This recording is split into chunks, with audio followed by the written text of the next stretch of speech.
Global Bharat news पर एक बार फिर से लेकर हाजिर हैं प्रतापगढ़ जिले की दिन भर की बड़ी खबरें। खबरों की शुरुआत करें इससे पहले आप सभी से एक निवेदन है कि यदि आपने अभी तक ग्लोबल भारत न्यूज को लाइक और सब्सक्राइब नहीं किया तो आज ही कर लें, जिससे आपको सभी नोटिफिकेशन सबसे पहले मिलती रहे। चलिए देर न करते हुए रुक करते हैं आज की पहली बड़ी खबर। शुरुआत पट्टी इलाके की खबर से करते हैं, जहां जमीनी विवाद के चलते युवक की गोली मारकर हत्या। मचा हड़कंप। सूचना के बाद पहुंची पुलिस ने शुरू किया मामले की जांच।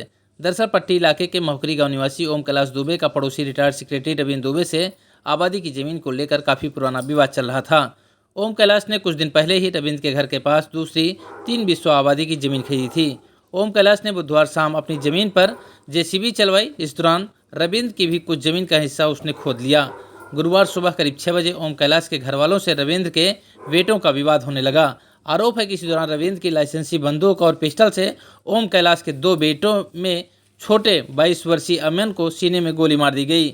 2 गोली लगने से वह मौके पर गिर गया। बड़ा बेटा अंकित जान बचाने के लिए भागा तो हमलावरों ने उसे दौड़ा लिया। जब वो अपने चाचा के घर में घुसकर जान बचाने की कोशिश की तो इसी दौरान दबंगों ने उनके चाची सरिता को भी सीने में गोली मार दी, जिससे वह गंभीर रूप से घायल हो गई। सरिता को मेडिकल कॉलेज से प्रयागराज रेफर किया गया है। थाना पट्टी के मोखरी गांव में एक आबादी की ज़मीन के विवाद को लेके पड़ोसियों में विवाद हुआ था।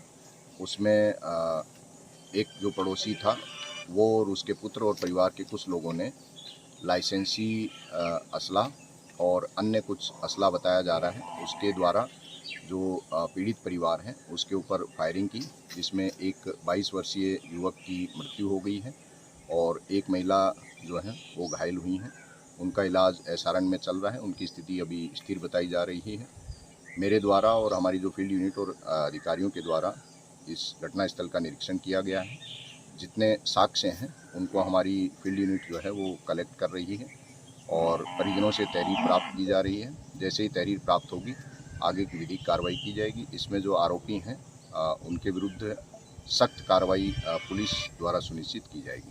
खबरों में आगे बढ़ते हैं, बात करेंगे लालगंज इलाके की खबर की, जहां गैस रिसाव की घटना में परिवार के 5वें सदस्य की हुई मौत। मचा कोहराम।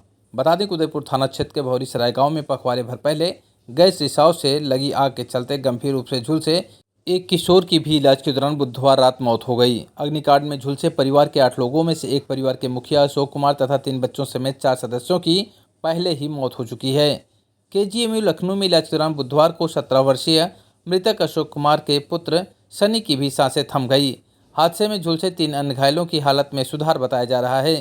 किशोर सनी की मौत की जानकारी होने पर परिवार में कोहराम मचा हुआ है।